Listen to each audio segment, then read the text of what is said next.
This is a podcast where we get to hear stories of people who've been abroad. They tell us the good, the bad, the ugly. They also share with us ideas that can help people who are thinking of going to distance places. Now, about 2 years ago, I got involved with the digital nomad people.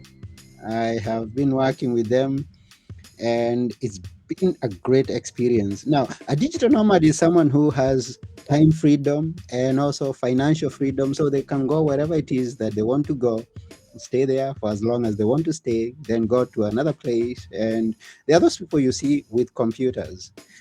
And a few weeks ago, a friend of mine started a community, online community, where we bring those digital nomads together.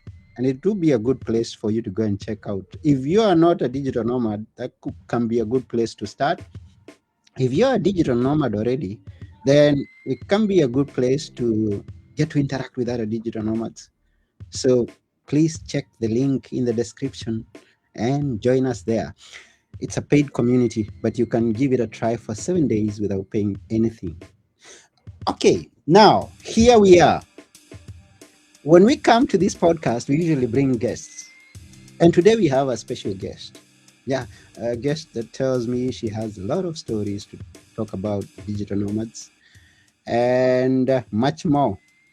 And I don't want to say anything about that. Please help me welcome on stage our special guest for today, Chloe. Hello. That was a good introduction. Yeah, hi, how are you?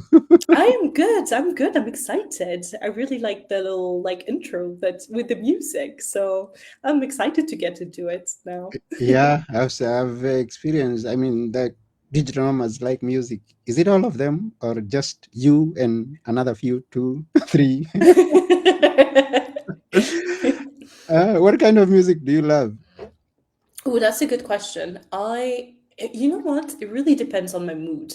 Hmm. So most of the time, I tend to listen to this kind of music. Actually, I don't know what you call it, but like what I listen to is like lofi music because Okay. I love like listening to music while working.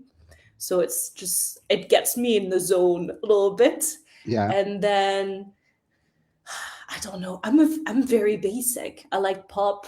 Um, and then sometimes when I have too many emotions, I'm a bit like angry music. That's not a word, but like that's not the kind of music. But it's just like it really depends on my mood and where I am in the world as well. Because like I love discovering um local music. I mean Okay. sometimes they're not but at least like listening to them. Talking of where you are in the world, and you say it depends. Right now, Yep. where are you in the world?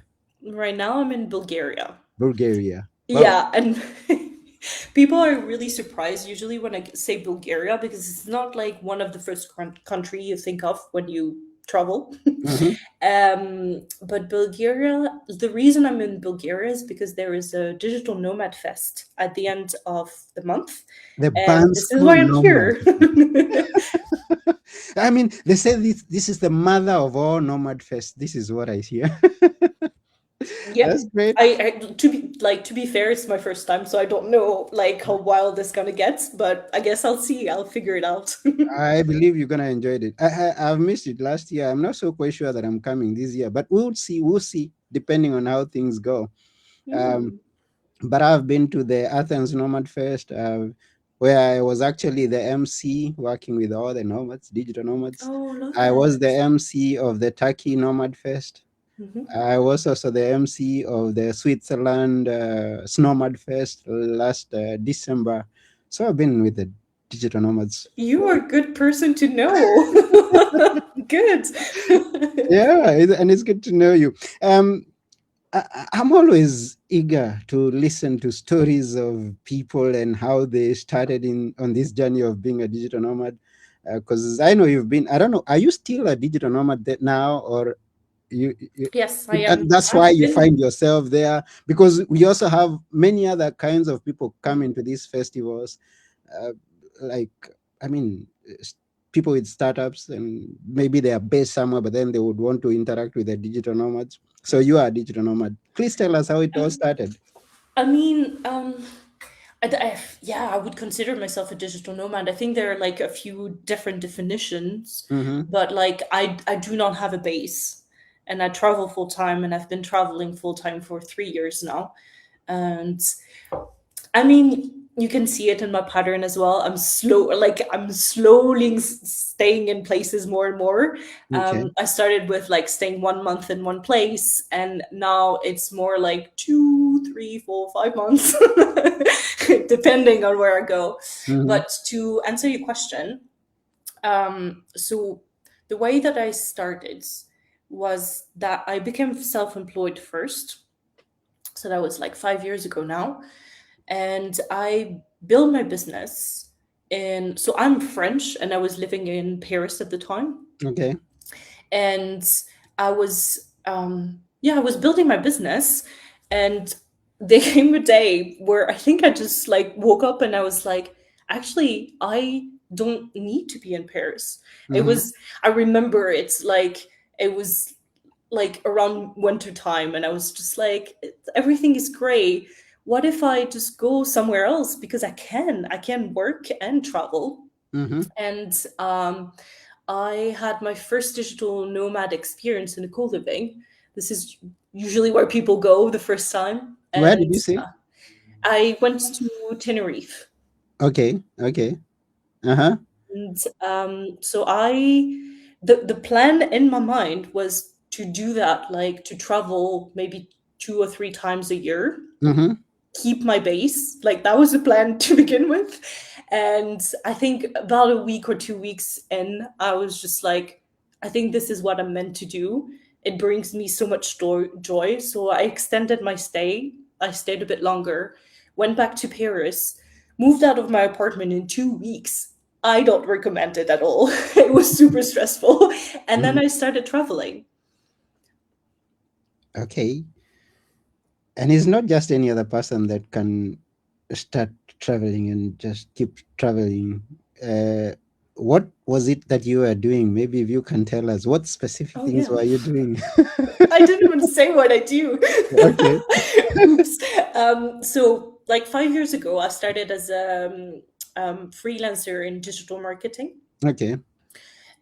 because that's what I used to do when I was employed. And about 2 years ago, because I was traveling and because I was building my life around my business, and I started getting a lot of questions, and I was also questioning the freelancing part. I wasn't aligned as much as I was like before.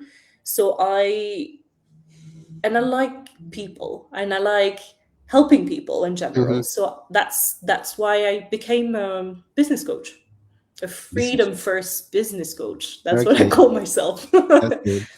Mhm. And you have been in interaction with all kinds of people who are now. Even before we go there, now is your first time for the Bansko Nomad Fest. But have you attended any other festivals with the nomads? Or any other, I mean, have you interacted with the nomads, other nomads? Because you can be a nomad, a solo nomad, going where it is that you Oh, go by your yeah. own. But then you can also have interacted with a lot of other nomads. Have you?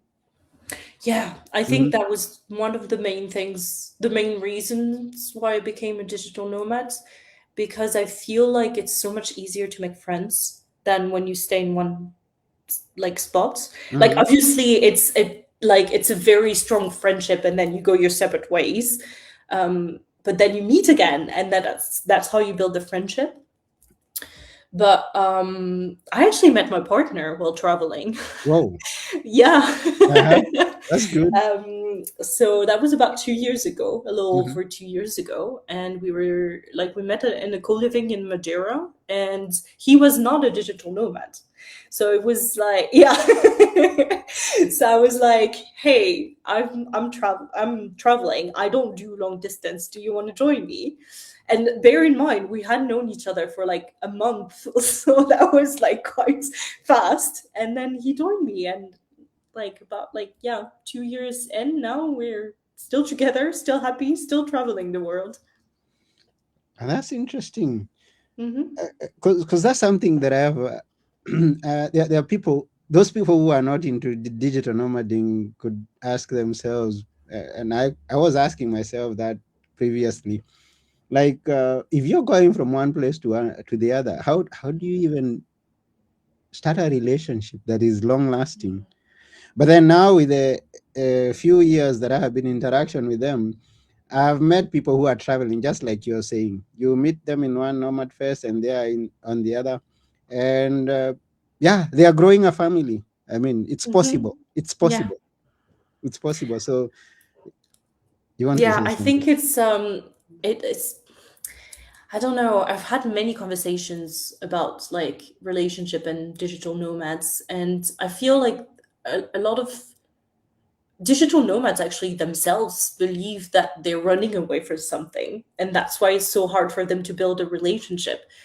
I think it's just, I mean, it's not completely untrue, but it's also like it's you meet so many great people, and you also know you're not necessarily going to see them again. So it's also the way that I think the reason one of the reasons that my relationship worked is because I just kind of told him right away, this is what I want. Are you able to give that to me? And if not, that's okay. But then it also makes it easy when you're a digital nomad to go your separate ways. And it Mhm. kind of like failed, but I was just willing to give it a try. We were both willing to give it a try. And and I think not even just relationship. I think weirdly enough, being a digital nomad can feel a bit lonely at times, because not because you're alone, because you're never Mhm. truly alone, but because you keep having the same conversations over and over again. Like, where are you from? What do you do? Um, and yeah, all those questions. But I think if you keep in touch with the people you liked, not everyone, but for example, I met this couple in where was it, in the Azores, and then I saw them again in we actually booked a place, like we booked an Airbnb together, and we lived 2 months together in Sri Lanka. So it's also like, if you keep in touch with the people you like, then you can also make great connections. Mhm. That's beautiful. Hmm. Now, our podcast gets listened to by all kinds of people. We have people who don't have an idea who is a digital nomad, and we also have people who are digital nomads and are doing something, but then maybe they are stuck in one place or the other. Let's start here. There's someone who's watching and is wondering, these people are talking something that maybe I've been dreaming for years, going from one place to the other, visiting some countries that I only read in books or saw on movies. How would you ask, or how would you advise someone who's not a digital nomad right now, but maybe dreaming to become one? How do they start? What do they identify they can do to free themselves and maybe have financial freedom and to be able to travel? Oof, big questions. Big question, big question, yeah. I think so. How do you become a digital nomad? I think it's just start with a small step, because, like, for me, I would never become a digital nomad if I would have been like, okay, I leave my flat and I just go somewhere. That would have never happened, because I would have been so scared of doing this. It's a big move, so I would never have done it. So I decided to go small, and for me, small was like spending a month somewhere. Um, and I think life is all about making small steps in the right direction. So it can be also just looking up where you want to go, where it's potentially affordable for you, depending on how much money you're earning at the moment. Depending on the country you're from, also some countries are easier to visit than others, and um, and when you're talking about more like the financial part, I mean, obviously, it's easy for me because I'm self-employed. So I like, if I'm in a different time zone, I can just change the time for my coaches so that it meets their like so it's not like in the middle of the night for me or for them.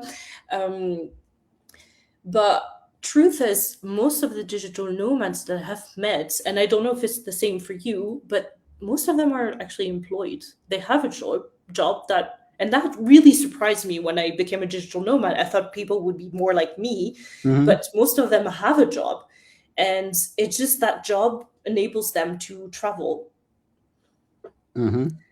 And obviously, like the people that I meet, they're working online, like all of them. Mm-hmm. That's the only kind of way for you to be able to travel and have that freedom, because like if you're traveling, and I mean we're not on holidays, we gotta work. So it's not like I'm not working from the beach. Well, in Bulgaria there's no beaches, but I'm not like spending my time on the beach with like a little coconut. I'm like, right now I'm in a co-working space and I've spent my whole day at the co-working space. So it's also, it's not, it's that is real life as well. Like I'm not always outside, always traveling or always exploring. I also have this part of my life where I'm a normal person. you know Yeah, exactly, exactly.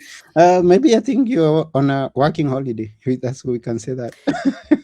Yeah, yeah, because my 'Cause- weekends I do something like when I'm not working. It doesn't have to be weekends as well, but like when I'm not working, I'm exploring. And like, yeah, yeah, that is probably closer to the truth. But then sometimes also I have weekends where I'm spending time in the flats and I'm not doing anything because I'm Mhm. tired and I want to rest. Mm. And that's the good thing with being a freelancer, that you can choose what to do, when to do it, when you're self-employed. And I guess now we're gonna learn more from your experience. I have actually met all kinds of them, those who are working remotely and those who have their own businesses they're running. And when we meet in those places, they are busy all day. And also those people who are employed, they're busy, but they set aside that time that we have to maybe have a talk together, or maybe we have an extracurricular, and they are available, then they will join us. So it's mixed. It's mixed. Yeah. Now we're gonna take advantage of you who has something working on for the on their own. I mean, Hmm. you're self-employed. Yeah. Tell us how to go about it. How do I identify something that I can make my business, and how do I get it started? I mean, we may have covered that a bit, but then how do I identify what I can make a business that can allow me to travel also? Uh, I mean, I think it's obviously it is a hard question. I think it's all about maybe writing down your skills, your skill set. What do you know how to do? But not just that. It's like, what do you want to learn? What do you want to do? Like, it's like, because there's a difference between the skills that you currently have and where you want to be. So Mm-hmm. if you're like, I don't know, I'm going to try to find an example, but like if you like repairing things, or like this is your skill set, that might not be the most useful. You never know, because even co-livings might need like a little bit of fixing. So you never know, even for that. But it's like, oh, but I want to learn about social media. Then like take the time to learn this. And I think I would add a third part where it's like you need to go where the market is.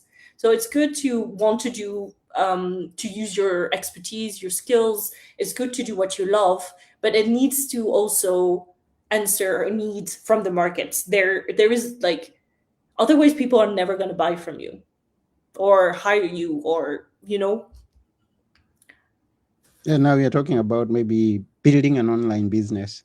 So if you're repairing things, then you may need to find another thing that can allow you to move, because when you're Yeah, repairing things, maybe you're stationed in one particular place where people have to come to find you. But then when you have an online business, maybe you're selling things online, maybe you're, like you mentioned, social media, you become a social media manager or something like that, that can allow you to work from anywhere. yeah. That's my guess. And we'll go straight into something that you're passionate about. and this is helping those people. Once you identify the business that you want to do, how do you actually start to be paid? How do you determine how much you're going to be paid?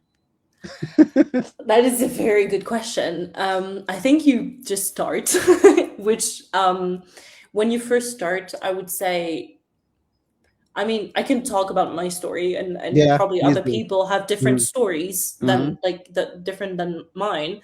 But for me, I think what I did, well, I know what I did, is I went on, because there are like some freelancing platforms, and I kind of was looking at the jobs that were posted there, and most of, like, sometimes they tell you how much it is, like how much it's price, or you can even go on those freelancing platform like Upwork or Fiverr, where like people like freelancer actually put the pricing, like their price tag. And um and then I went for the lowest. I'm going to be really honest. I went for the lowest because I was like, even though I had experience in marketing, I was just like, I need I need more experience because I had none as a freelancer. So I went. Mm-hmm. It was probably a confidence issue as well. Mm-hmm. So I went lowest, and then I slowly increased it. And um, now I think very differently in the way you need to price your offers. What I think is like, obviously, like, you need to provide value, otherwise the pricing doesn't make sense, because Mm-hmm. it's not just about putting a price tag and be like, I'm not going to offer anything, like I'm going to do something really small, and then your client is going to be like, what do you mean? Like, I want more, like, for the price that I paid. But if you remove that part, it's all about like, how much money do you want to be making per month? And that includes, like, if you want, and I would encourage you to take time off, like if you want to take time off, like how many days out of the year, for example. And then you need to remove the taxes, and you also need to kind of see like, okay, how many clients can I take at once? And the reality of it all is like, freelancers, on average, in general, have 2 to 3 clients at a time. So if you keep that in mind, like the pricing that you want, the amount of client you can have, minus like the taxes and the days off, and that's how much you should price your offer for. And then that's on you to learn to sell it and to position it as like value. Mm. The kind of freelancers that you've been interacting with, what do they do?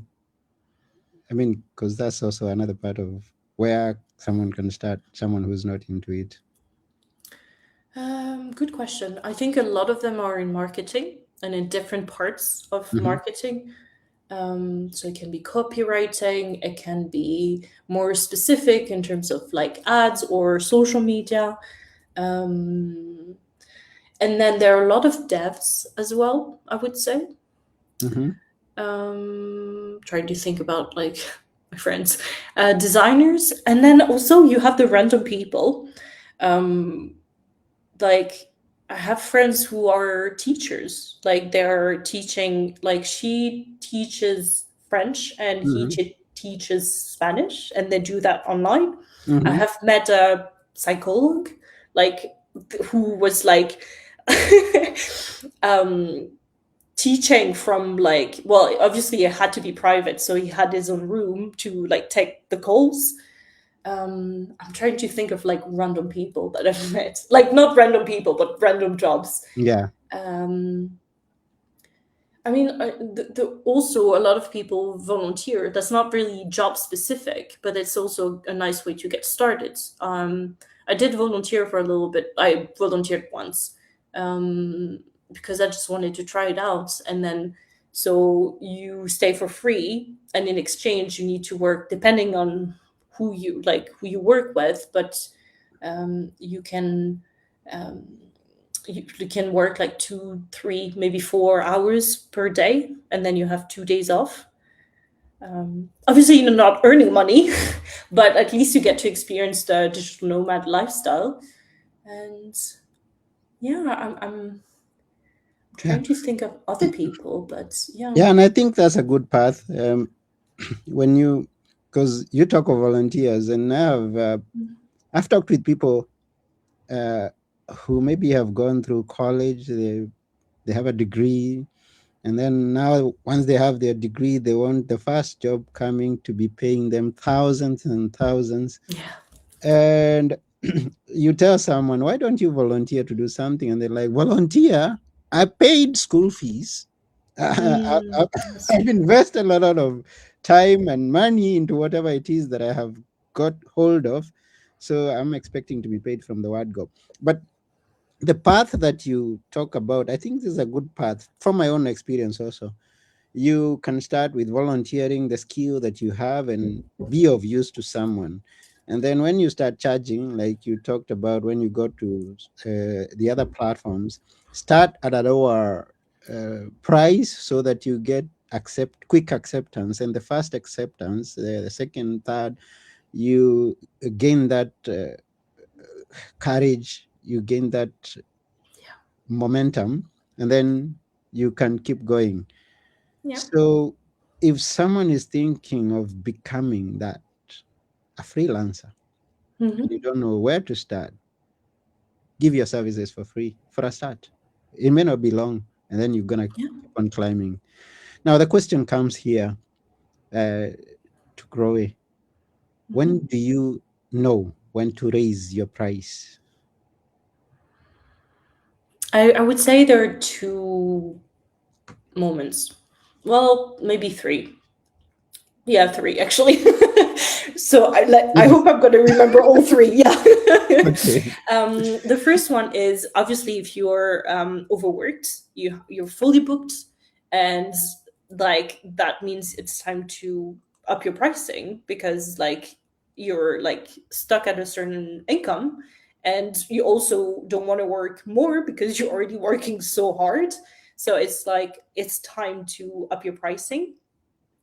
The second situation is also when it doesn't need to be like you up your pricing and then it never goes down. It can also be like, hey, right now I want to work less, but I want to earn more money while working less. So it can be like, okay, I'm just going to up my pricing a little bit to see, like, I might have maybe a tiny bit less clients, but then I'm earning more and I have more freedom. And then in general, the third option is also you should up your pricing at least once a year minimum. Mhm. And I would say even at the beginning, every client you take, you should like just put like 10% more every time you sign a client. 10% more Yeah. every time you sign a client. Why not? They don't have like unless they're talking to each other, then like that's a bit awkward. But Yeah. even then, like just until your pricing should, and I'm excluding like the people who aren't freelancers, Hmm. like because everything feels uncomfortable then. But like once you reach a certain point where you have enough clients, you have enough experience, even if you don't feel like it, um that's when you should up your pricing. And that's when like your pricing shouldn't make you feel uncomfortable, like uncomfortable enough that you're still able to sell it, but still like a little bit out of your comfort zone. Hmm. Okay, we'll keep going on that. Before we go on, I would like to mention one person who's watching us on Facebook. Now, that comment cannot transfer here for one or two reasons. I don't know why. But Wise Nyaga is watching us on Facebook and he's written a full paragraph. I'm going to just maybe try to point to the first part of what is written, and maybe we can look at that. And he says there's one challenge which he often sees with many online income opportunities, that they sound very attractive when presented, but when you look closely, there's little or no clear direct path to earning the advertised income. Is that something you've encountered? Ooh, okay. I think this person is talking about like the maybe like a digital nomad coach or somebody who helps you get started. Um, I th- it's a good question. Let me think about it because I want to give a good answer as well. Mm-hmm. I think if you're looking for an answer from other people, that's the wrong place to look. Like Mm-hmm. you need to know what is it that you're looking for. And you don't need to be like 100% certain. You can just go out there and try it. Um and then maybe hate it and then never do it again, you know? But that's Mm-hmm. I think it's all about life. It's like um find your way of making money. And like if you're not surrounding yourself with digital nomads, it might seem like so far away, but there's so many jobs out there that are possible. And like I don't want to make it sound like it's all sunshines and rainbows, because it is hard. Like building your own like if you choose to build your own business, it's a hard path. Mm-hmm. Like there are seasons of like my life where I have worked really hard, like nonstop, to get my business going the way that I wanted to. And there are seasons where I work less. But you need like that's a beautiful thing about life in general. You can be whoever you want to be. You just need to choose and you need to start acting. And I didn't like it's easy for me to say like go and do and be a digital nomad or go and start a business. But I was so scared when I first started. I didn't know if it was a good idea or if it was a bad one. I now I know, but when I made those decisions, I didn't know. And Mm-hmm. it's just if it feels right, if you have that gut feeling of like it scares me but I want to try this, i think I think you do need, before you start traveling, you do need to know what is it that you want to build, like either a business or either a job. um you need to know kind of where you're going, otherwise you're going to be like when I first started traveling, my business went downhill because I was just like, oh my God, this is so pretty. Like, I just want to explore all day. And I was Mm-hmm. working less. And that's like, and I've like talked to so many people about this, and they all relate. So it's just kind of like you need to have, before, I would say, before you start traveling, have a steady income. Prepare yourself to work online and then make that move, not the other way around. Mm-hmm. Yeah, as you say, there's nothing good comes easy. You've got to just be Yeah. prepared to You need work. hard decisions to have an easy life. Yeah, because I will mention maybe what they experience after being shown the lucrative businesses that are working is they are expecting I'm gonna go in and get thousands of dollars and euros coming falling down, and what they don't pay attention to from those people who are advertising the opportunities is the work that those presenting point out. Like I can tell you, you have to work 7 days a week, but then you say, "Oh, your focus is on money." So money is all you hear. So you're going there expecting the money, forgetting that you have to work for it. Yeah. It doesn't come easy. It Like, doesn't come easy. Nothing comes easy. no. Yeah. And that's like that's the way life works. And building a business is hard. And I don't want to pretend like I hear so many things like out there that is like so easy to build a business and to make 10K per month or whatever that number it is, Hmm. like in 2 days. I don't know. The reality of it is like, no, like it doesn't happen. And then the people who tell you this happened, it's maybe like one person that they worked with that had like a very good background, that had built businesses before, so they went really fast. But that's not the majority of the people. So Mm. it's also like, also one of the things that I advise, if you have a job and you start traveling, that's a whole different story because you have a steady Mm. income. But if you're self-employed, I would say, please have some income on the side just in case. that, like, I don't know, a client stops working with you, and then you don't know when the next one is coming. So it's like, I tell people like about 6 months worth of income.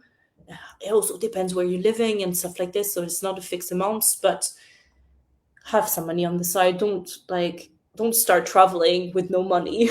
Or just backpack, then that's also fun. But if you want to make it long time, that's the like, choose the right job first and then go on travel and the money part. Yeah. Mm. Yeah. And something that you mentioned previously, briefly, like be with people who are doing it so that you get to learn. So that's a good advice. Hey, and that reminds you that I have a platform I'm promoting, the one that I mentioned in the beginning, where digital nomads come together. So if you're listening to that and you don't have contact with the digital nomads or freelancers, that's a good place to be. Check the link there. But also, you may choose not to go and meet strangers that you don't know. Now, you're listening to Chloe right now. She does coaching. Reach out to her. Ask her to guide you how to get started and be the accountability partner, because that's one of the big things that let people down. I have a big dream. I get started today and tomorrow I throw it away because I have some other things that are occupying my time and mind. So get someone like Chloe to be there with you. Um, there's a tool you're sharing, and maybe it goes together with what we were just discussing previously about pricing. Tell us how it works, because I saw a link and I'm gonna send people to that link, so they may have an idea of what they're gonna expect there. Tell us how it works. um yeah, so it's a pricing calculator. It's a tool that I built myself and that I offer for free, and that I use also for my coaching. So yeah, you I don't know how long I'm going to keep it for free because it is like, it is a good tool. Yeah. um I'm a bit biased as well, but it's basically how to, it's like, it's fairly easy. It's a bit harder to explain, but it helps you calculate how much you should price your offer for, based on your, basically your survival income goal, your good income goal, and your like best income goal. So you have all those. So it's not just like one price. It's also like depending on which season you're in right now, and based on, yeah, the taxes, based on how many days off you want to have in the year, and it calculates everything for you, so you don't even have to think too much. Yeah, don't think too much. Yeah. A tool can do it like for you. Still can do it. Now we are in the AI age, so Hmm. I it's a used good. AI to build it, Yeah, so. and that's good. So if you are thinking of how I'm gonna do it, just go there. Just put in some numbers. Maybe I don't know. I will check it, and I encourage you to go and check it and use it, and then thank Roy for it. And yeah, so I think we're almost coming to the end of the show. But then before we go, you're from Paris or France in this case, and then you find yourself in Bulgaria now. You've been to tens of countries. 36 is the number I saw somewhere on your Yeah. profile. Uh, which of those countries do you like most, if I may ask? Oof. It's always hard when people ask me this question. Um, it depends. Again, it depends what season of life I was in. So when I became a digital nomad, one of the places that I wanted to go the most was Bali. I know it's a cliche, but like, I don't know, I just felt the energy and I just wanted to go there. And to this date, I think it's still my favorite place to be. Um, but then if you want, but I think I'm also very biased. Um, but if you want more a wild nature, smaller villages kind of type, I really love Sri Lanka as well. And if you're more into cities, there's a theme going on.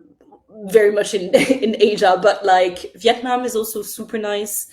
And um, I know you asked like you didn't ask with that many answers, but also Morocco. Morocco is very beautiful, and I would say there's this.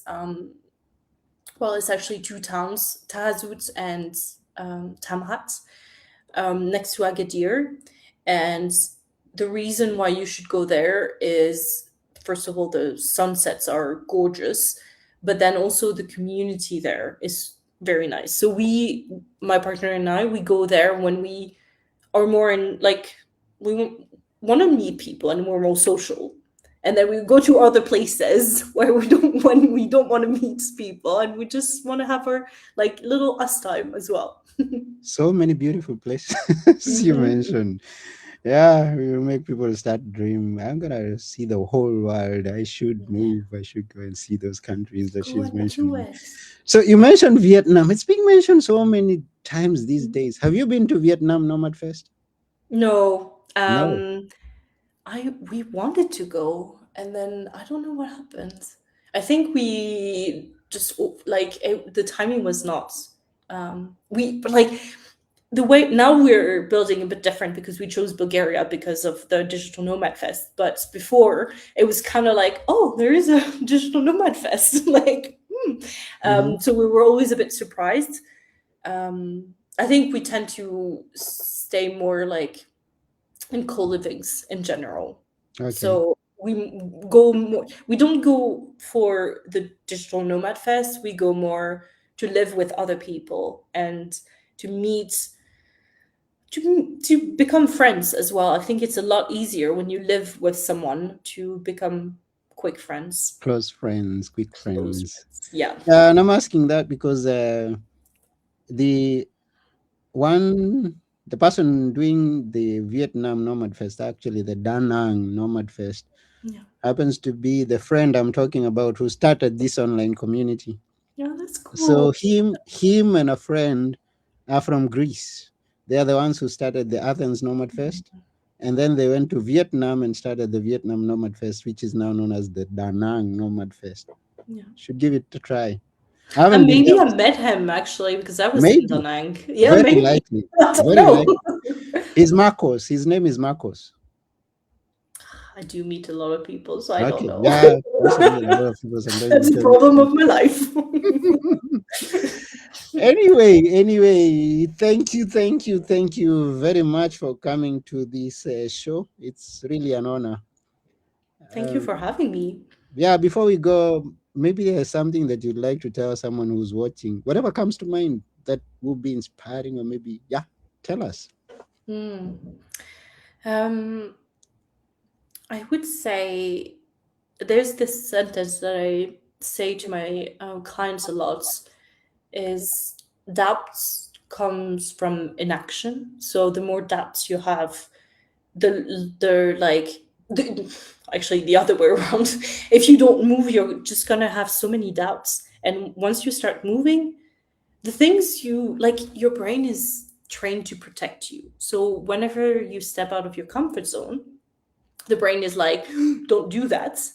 And whereas it's not that bad once you start moving. And if you want to reach your goals and if you want to live your dream, just start small step, one at a time. It's beautiful. It's beautiful. So beautiful. Yeah. The comfort zone is something that we like, but then we're going to not flourish when we just choose to stay there. We're going to take the risk and take a step after the other. And like, what's the worst thing that can happen? You don't like it, it doesn't work, you go back to your old life. Hmm. But at least you know. Yeah. So you have nothing to lose. You have nothing to lose. Nothing. So go out there, look at Yeah. those countries that have been mentioned. Yeah, go somewhere else if you like. Yeah. If you like the cold, you can go also more north. This is not really my vibe, but you know, just go Mm, wherever you want to go. If and it doesn't have to make sense for anyone else but you. Yeah, If there's a country you want to go to, just because it makes sense for you, even though you can't explain it, just go there. yeah, it's good. There are Mm. some that wouldn't imagine what you go to do in Asia. Well, others are going looking at going to the US, and the others are going to Africa. I Yeah. mean, whatever makes sense to you, just Yep. go there and have an abroad experience. Yep. Wow, wow, wow. This is wonderful. Thank you once again for coming. I highly appreciate you. Thank you for Yeah. having me. And before we sign out, let me also appreciate all the people who have been tuned to us. Wise Nyaga, thank you very much for your interaction there on Facebook. And those who have been watching on YouTube haven't seen an interaction, but I know we have people, and also those people who get to watch the recorded version of this podcast or listen to it. Thank you very much for taking your time. Please leave us some feedback. Tell us how we are doing. We are open to suggestions. We are open. And also, if you want to be a guest, you can always shoot me a message and come to be a guest on my show. Chloe, Yes. thank you. Thank you. Thank you. And until next time, this has been your host, Anthony Murray. And together with our special guest, Dave Ross, we say until next episode, it's bye for now. Bye. Bye.